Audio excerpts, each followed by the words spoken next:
to Sugar Coated. I'm your host, Adrienne Garland, the CEO and founder of She Leads Media. For far too long, women have been conditioned to sugarcoat their words, their actions, and the way they show up in the world, and to conform to certain cultural norms and ideals. This is inherently designed to keep those who are outside of the norm from gaining power, prestige, wealth, and influence, preventing more women from being recognized and respected as the powerful leaders that we truly are. Join me each week as we dive into raw conversations with remarkable, uncompromising, and inspirational women that will encourage you to strip away your sugarcoating and move boldly in the direction of your magnificent dreams.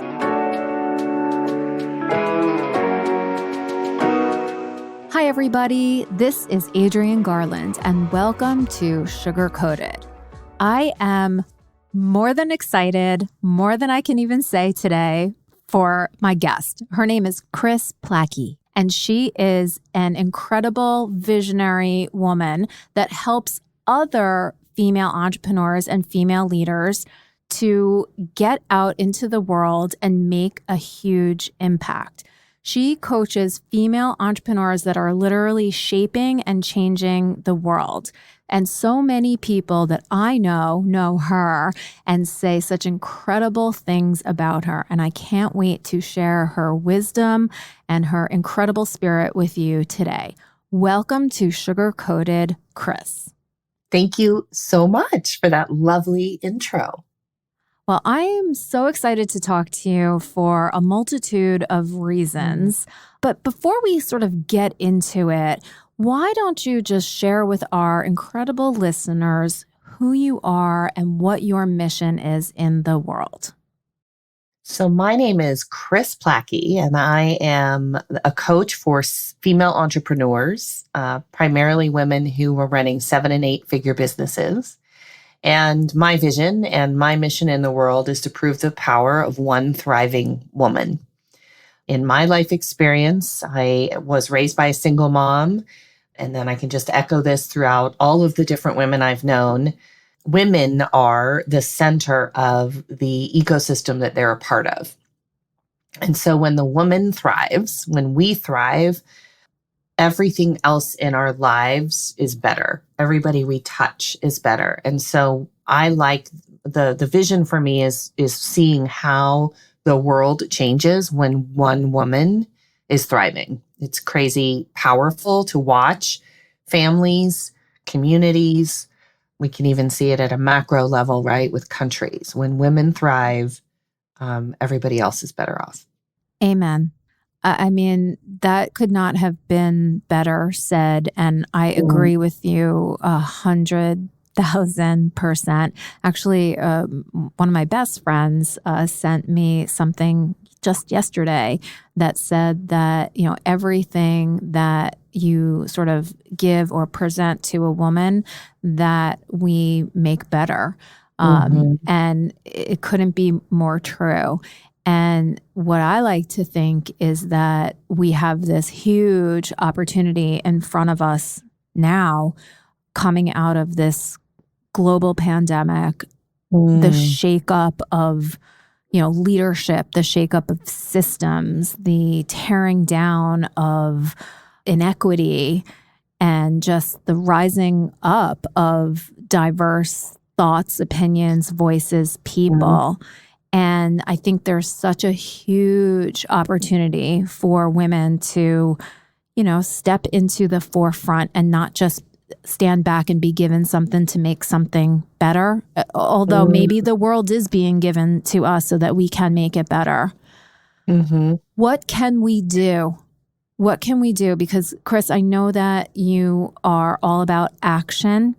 What can women do so that we can take these leadership roles and that we can mold and shape a better future? I mean, I know that's a big question and it's deep. Right. Yeah. So I do have a lot of thoughts about this. I think you kind of hit all of them. I think what we're first dealing with, like at a very big macro level for all of us across the world is, and not to be too, I don't know what the right word would be, but what we're cracking, the system that we are cracking really is the system that's been in place for thousands of years. In our most recent history, we would call it sort of white male colonialism, right? This leadership model that's like dominant, powerful, possession rooted. Command and control. Exactly. Yeah. And that the leader is the most powerful. That's like you become anointed as a leader. And then those two have been so inextricably connected that we call people leaders, but in many cases, people aren't actually leaders. They're just more powerful. And so they sit in the throne, they sit on the seat, and they have the megaphone, but they're not really demonstrating leadership, at least in the way that I think a lot of us are now expecting leaders to show up. So we're in the process of that whole system crumbling. And that's good news, but it's going to be awful for a while. Because now what we're watching, especially here in the US and especially in our large corporate cultures and also in our political system, and I'm by no means an academician. I do not pretend to be this. This is just my having studied leadership for 26 years and watching what is happening, right? So now what we're watching is the last gasping breaths of people who benefited from that system. They're now, literally trying to change, like, look at what Georgia just did with voting rights, right? Like they're literally trying to put roadblocks everywhere to protect their own power, which again, people think is leadership. It isn't. It's just a power grab.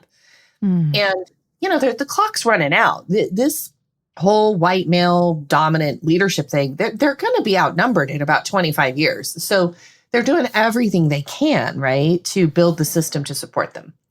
Fine. It's going to be ugly. I think all of us just need to tell ourselves that truth.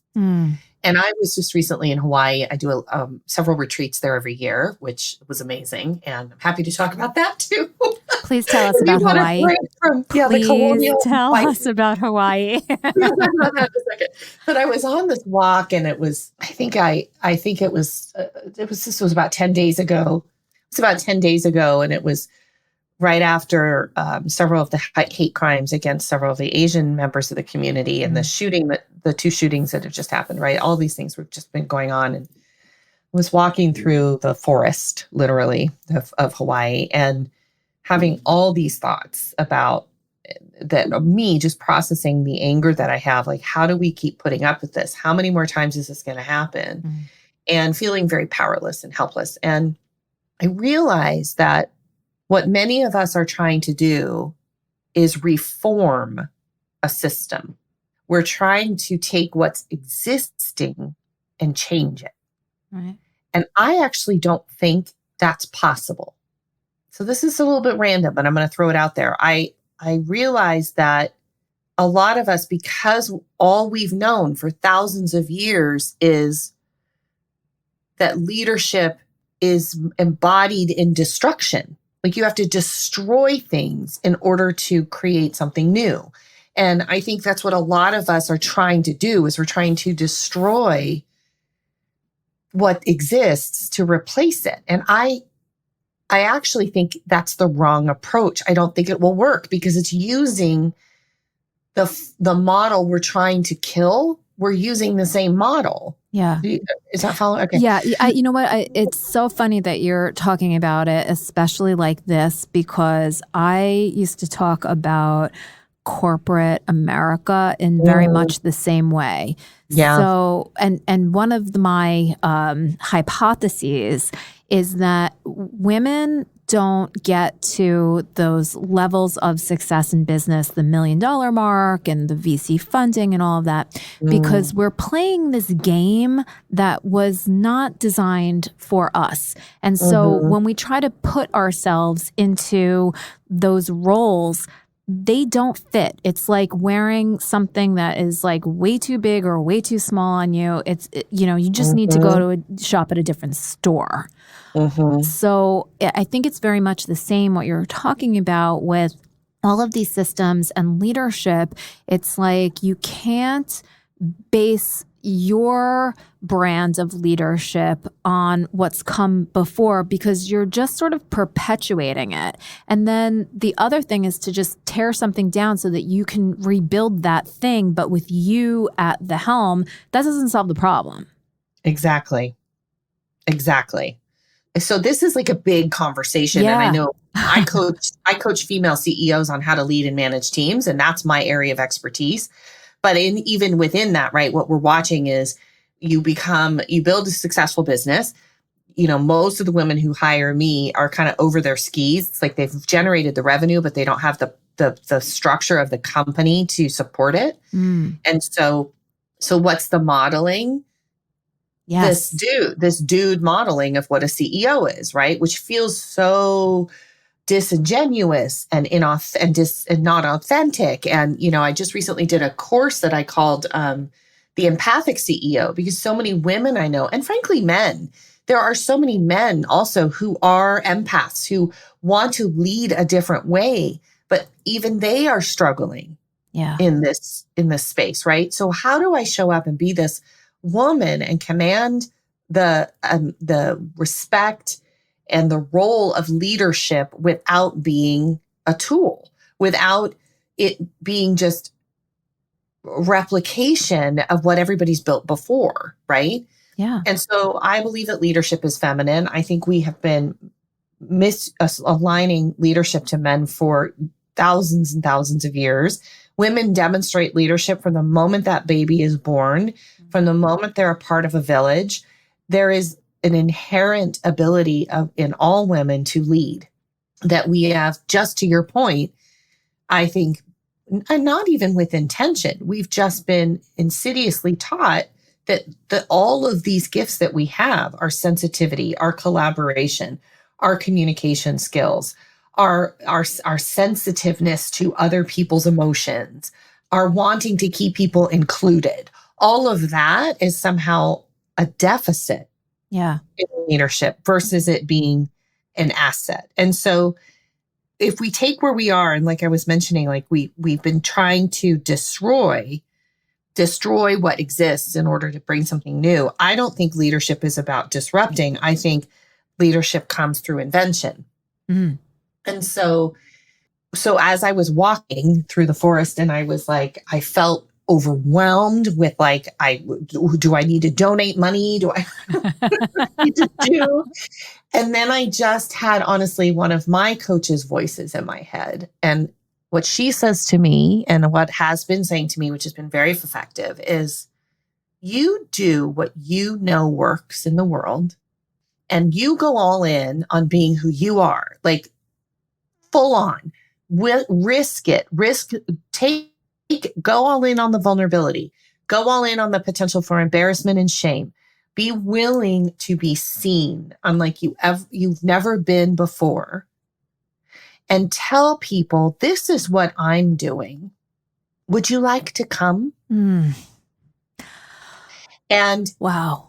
And so instead of me, because I worked in corporate for 20 plus years, and I had all those same thoughts, Adrienne, and more, right? And my first coaching team internally, that was our motto, was to create a schmuck-free work environment, right? Like, that we were going to change all of this awfulness, and we were going to help these, no offense, dudes, see the light and see how self-awareness and mindfulness can change how they show up, and that they could build better teams and stronger teams and more successful teams. And people don't have to be afraid at work, and they can feel supported and emboldened, right? Like, we had this whole thing. And then and then honestly, even after I left that company and I was doing corporate work, and then I would go do these workshops and I'd speak at events, and there was always these people just sitting there with their arms crossed looking at me like, how much longer is this presentation? So that's fun. So now it's more like, listen, you know what? There's more of us than there are of them.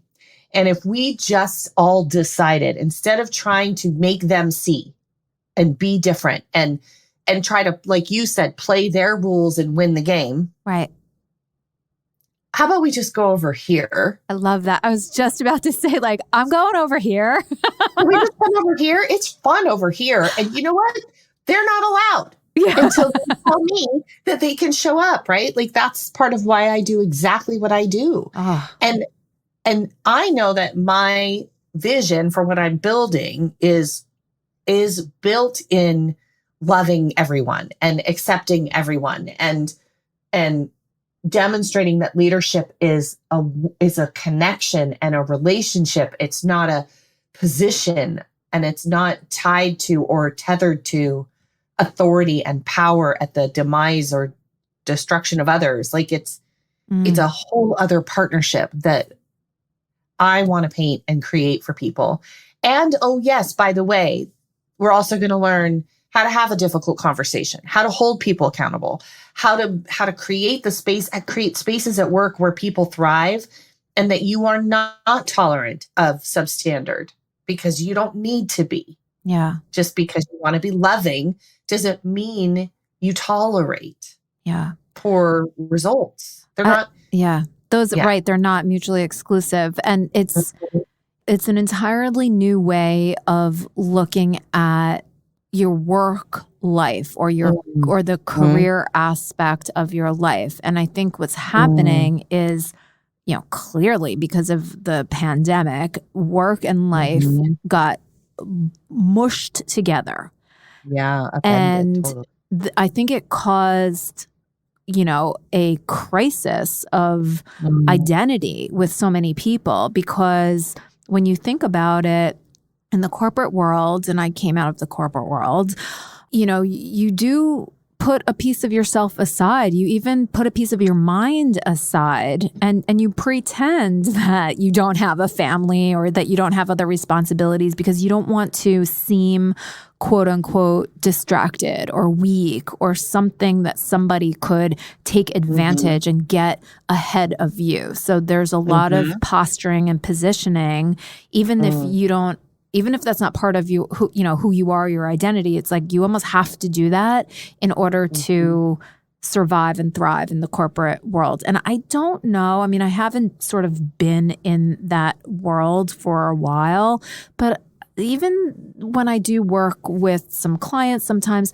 I still see that very same exact behavior, to this day. And so, I think that when everybody's home and you can see what's going on behind them with, technology and everything, it kind of takes those people down a level to humanity. And I am hopeful that there is something different, but I have not necessarily seen that. Do you have any? I mean, I know that people are in their own way bringing certain programs into their businesses, or maybe starting businesses in a different way with a different approach. Are there any examples of, it doesn't matter whether it's a woman or a man, but, companies that are being created or things that are like different, like, oh, let's keep an eye on that because that's something I haven't seen before. I can't give you any examples off the top of my head. Yeah, I think that we're in a real flux. The only person that I have in my brain right now who I think is demonstrating this at a large level is, why is her last name is not on my head right now, but Jacinda, who's the Prime Minister of New Zealand. Oh, yes. Yes. Right? I think what she has done is completely turned the job of a prime minister on its ear. Yeah. Like, here, I'm going to do a live Facebook feed from my living room in my tracksuit. Yeah. With my kid in the background. Like, what? Yeah. And, oh, by the way, we're going to eradicate this virus, and this is how we're going to roll. It's like, humanizing. It's exactly. And that's what we moved away from, I think. And I think that's the thing that is so infuriating. We moved away from being who we are. We moved away from being human.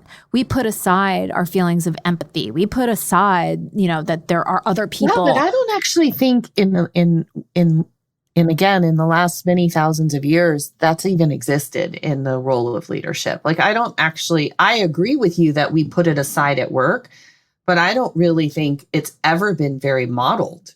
No. Either. So it's kind of, and then what we've done to extend your question, I think what we did, especially in Silicon Valley, you can see this. I have a perfect example of a company, but we swung all the way to the other side, which is now come work for us and we will take care of you. We will feed you. We will put beds everywhere. We will give you beers, gardens on Fridays. I went to a company there to do a online thing, and they had a full cafeteria. They fed all the employees lunch and dinner. There was a stacked lunchroom with like every kind of organic, munchy, crunchy, drinky thing you could want. And, employee engagement ratings are now a thing. And there's this huge initiative. And of course, no matter how much we focus on employee engagement, we still see it's, disengagement is 70%. So 30% of employees are engaged.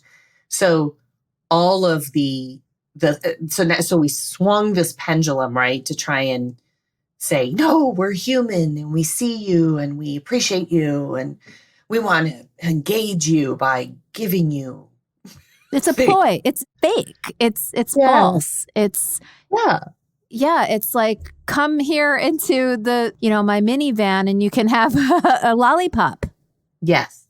Yeah. And so, but it's misplaced because, I don't think what people need, humans want, hasn't changed much since we were probably, living in grass huts. We like to have community. We like to be seen. We like to be included. We like to be appreciated. And so all of that's nice, but it doesn't make me work harder. Right. And it doesn't make me respect you more as a leader. And in my experience, the leaders that I would follow and help and work with, even now that I have a successful business, even if some of these people called me, I would show up. It's because they understood me, they knew me, they connected with me, they listened to me. It's not because they gave me, Cliff Bars. It's not because I got a cool clock or whatever. It's because I was seen as a human. Yep. And I also was held to my commitments. And I wasn't allowed, it wasn't an environment where everybody just got to do whatever they wanted. There was clarity of expectation. There was clear feedback. There was clear way to win so that I could be successful and feel that kind of pride. And those are the leaders who set that up for me and held it and believed in me. Those are the people I would work for. And I think those are the people most of us would work for. Yeah, I agree with you 100%. Yeah. How can we, what do you think the first step for us, those among us that say, I want to make a difference. I want to help people. I also want to thrive and earn my fair share and have abundance in my life. And I actually am specifically talking about women now because I think we're way behind the starting line. What can we do to sort of, leap forward without stepping on anybody? What are some of the first things that we can do so that we can start making this world and business more human? Well, the first thing to me is to make the assumption, instead of assuming that you aren't worth it, that you aren't already equipped with everything you need, how about we just make the assumption that you really can do whatever you want and you really are equipped to be the best version of yourself that you want to be. You might need some navigators along the way, which we all do. But, again, speaking of my retreat in Hawaii, like one of the biggest hurdles for even very successful women, millions and millions and millions of dollars, if we want to qualify it that way, women, right, is this inability to give themselves permission to nurture themselves and nurture their own goals and dreams without feeling guilt for what it does to others when they succeed. And so that first step for me is this, one of the things that I probably need my own coaching on, honestly, Adrienne, but when a woman says to me, well, let me check with my husband. Right. Like there's a difference between let me check with my husband because we're partners and, I got to make sure we can manage that with a family versus let me check with him and see if he thinks it's okay. Right. If he agrees with the idea or the decision that I'm about to make. Yeah. Like, is he going to, or do I need his permission? Right. It lights me up because especially like grown women who are 45, like that is not a partnership. That is deference. And if you want to be a leader, you have to be able to and willing to have an opinion and claim the space that you own on the world and tell someone else, no, yeah, this is what I'm going to do. But it requires us to first really know who we are, because I think the answer to the question is if you step into your fullness and you really become who you like.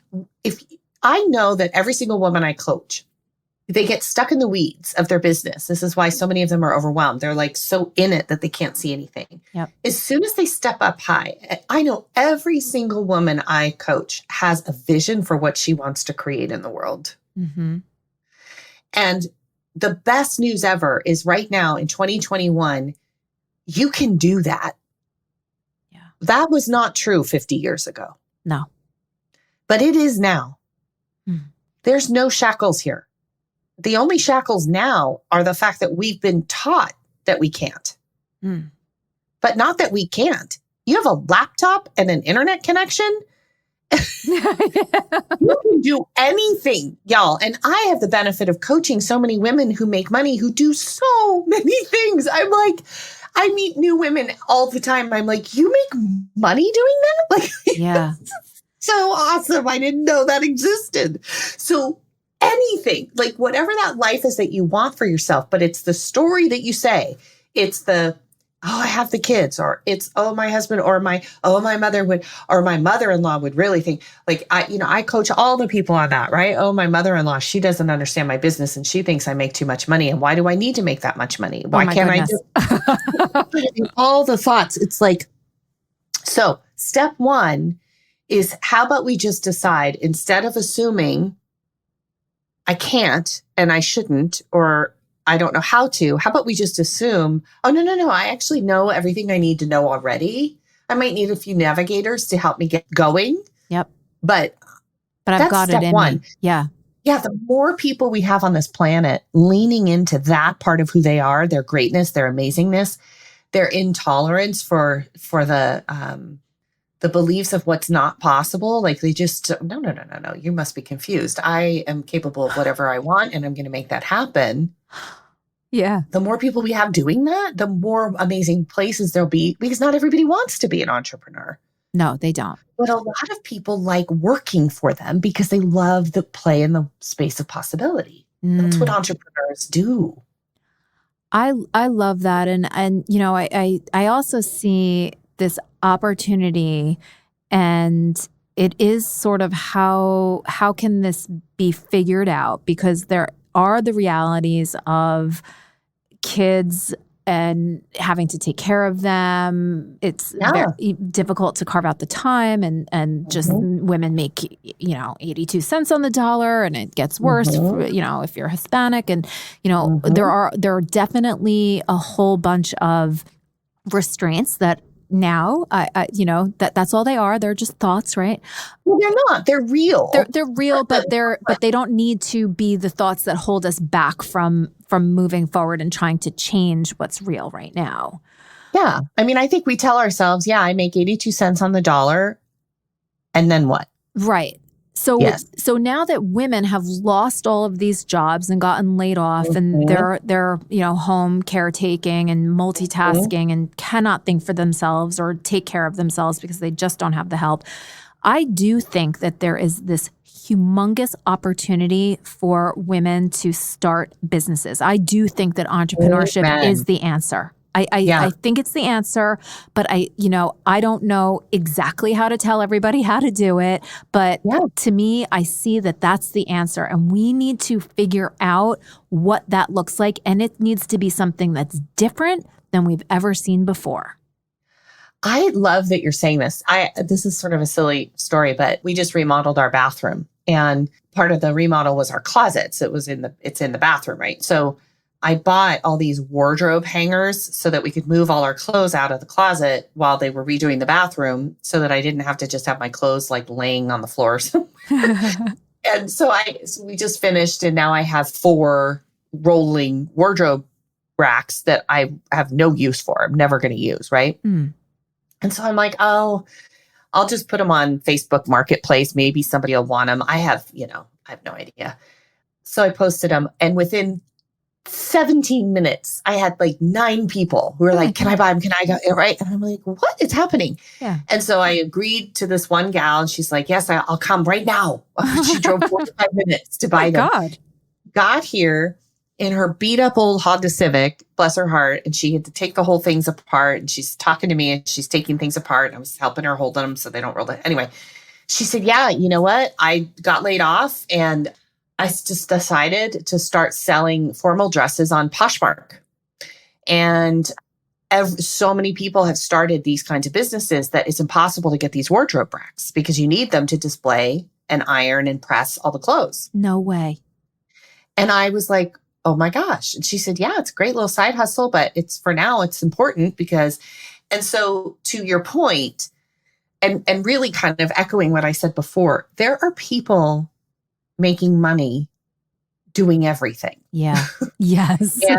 And that's, like I want someone who will just, I wish we had more personal chefs in neighborhoods all over the world. So like, if you're not working and you're a really good person, you like to cook, could you just cook for more people? Because there's people who will pay you for that. Yeah. Right. Like there are so many ways to generate revenue and have a self-sustained lifestyle and take back your power, because you're absolutely right.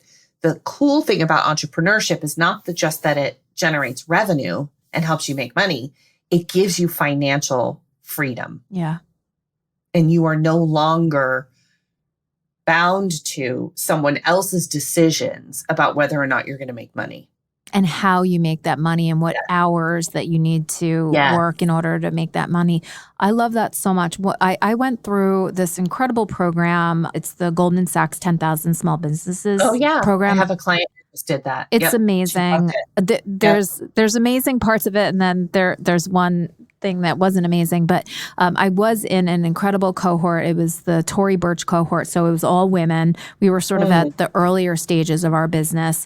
But one of the things, there were several that really stuck with me, was when we were asked, what kind of business do you want to have?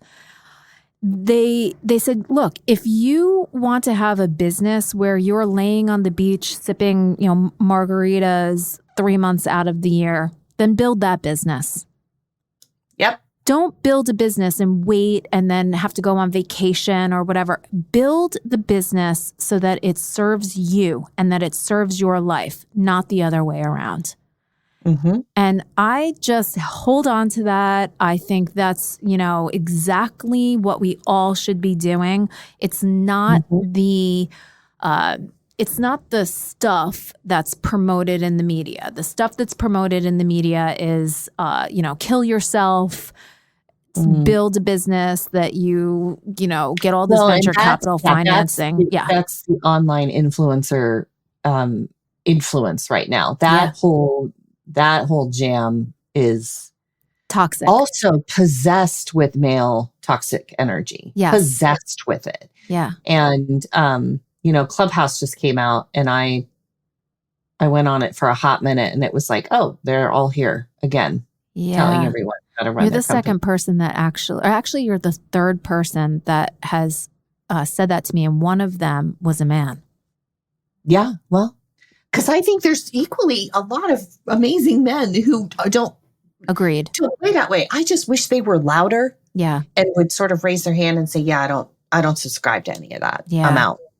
But I love what you're saying, because I do think that's the is create something but the tether that you have to launch first in the air is the vision of what you want.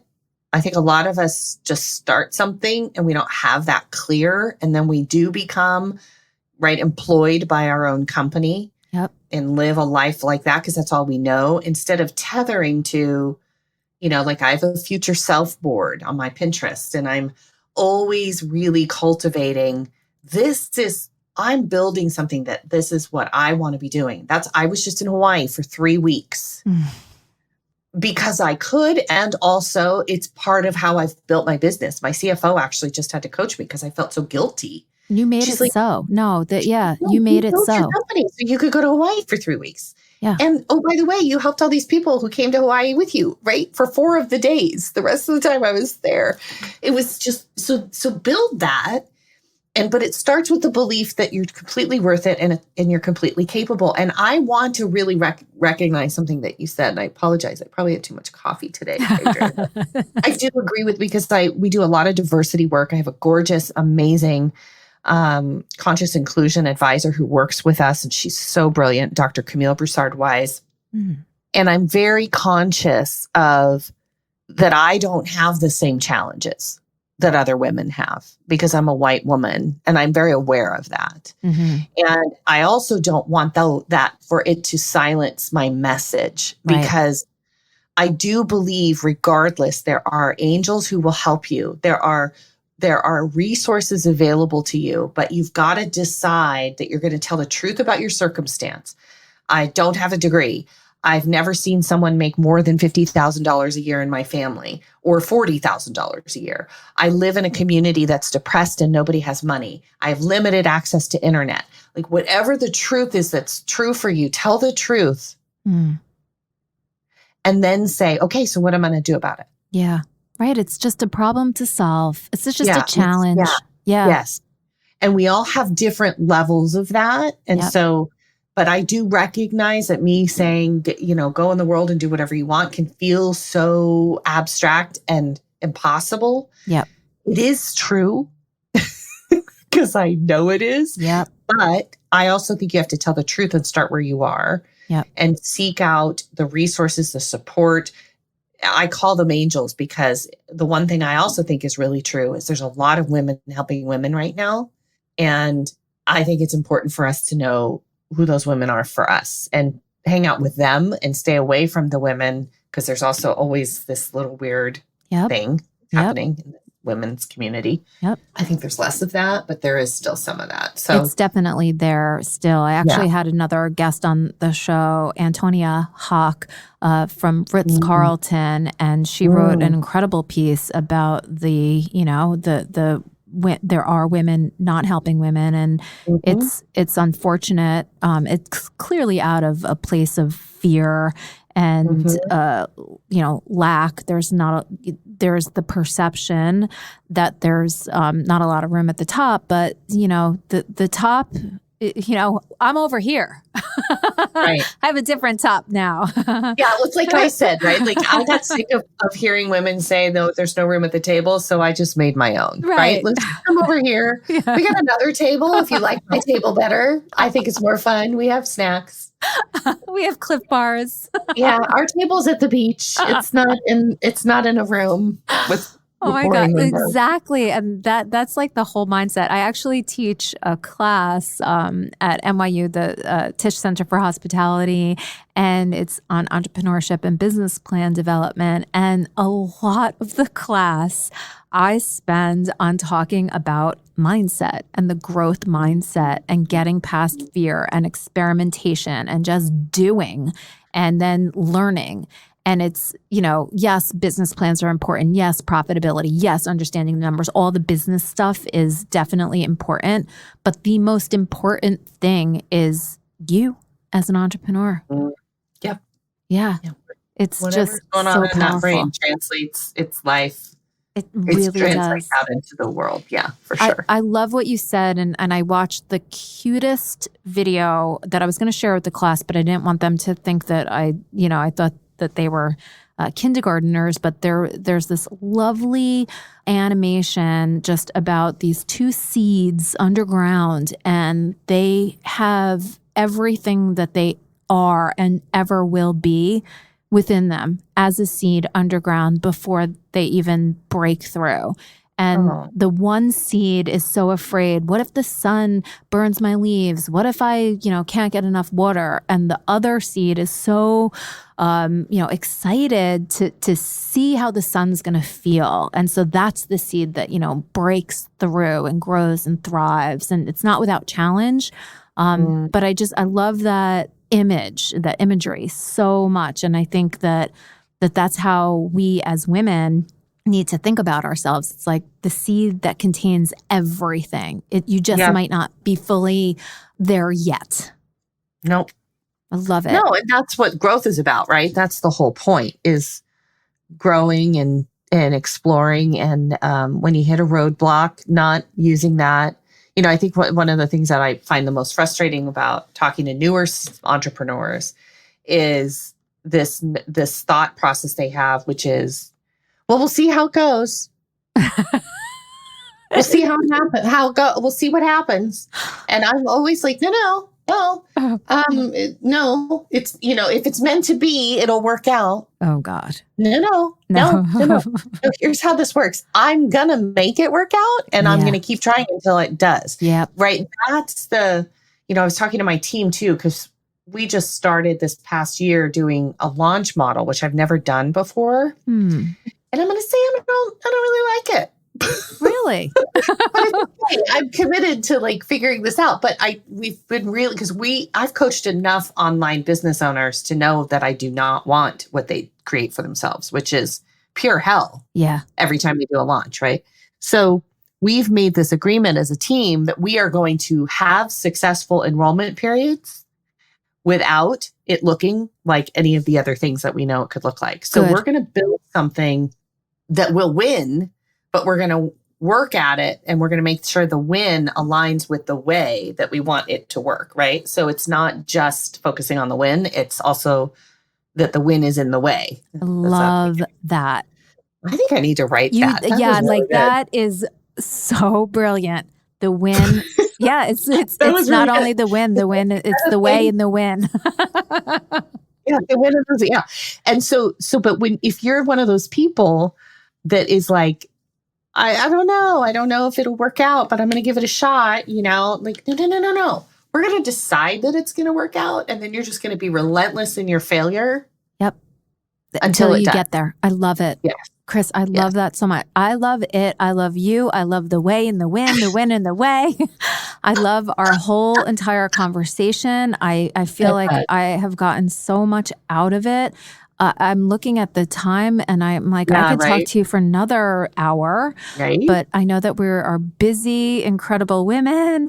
But what I would love is, if anybody would want to get in touch with you, go to Hawaii with you, take any of your programs, hire you as a coach. I mean, please let our listeners know how they can get in touch with you. How do we do this? Okay.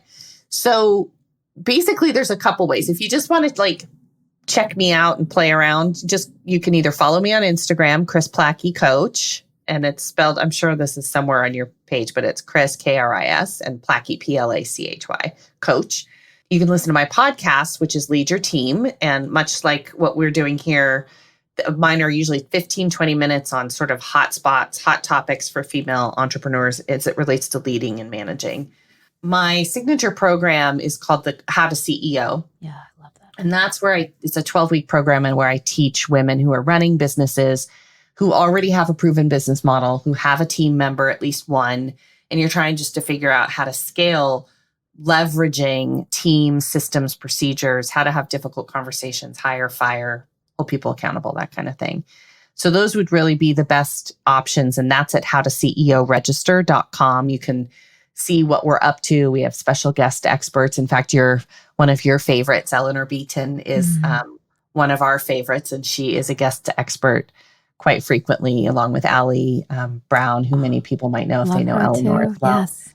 So we like to introduce our clients to other female CEOs who are running their companies and bringing their own wisdom and advice. So, and then the only way to get to go to Hawaii is to be a client or an alumni client. So I extend that invitation to women who I've already worked with. And it's usually about 7 or 8 women, and it's an incredible, powerful somebody actually said to me, how do you even describe this? And I said, I really don't. We just invite people to come and hope that they get it, what they're You doing. had me at Hawaii, so. Especially right now, right?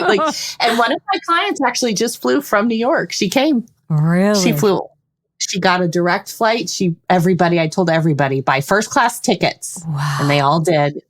And she slept and wrote, and she loved it. It was like a good 10-hour gorgeous immersion. Gorgeous. I have to ask because I'm a huge fan of Hawaii. I've been there. I have relatives there. Did you go to Maui, Oahu? Where were you? We do this on Oahu, and we do it on the North Shore. Oh, yes. There's a part of the North Shore, Turtle Bay. Yes.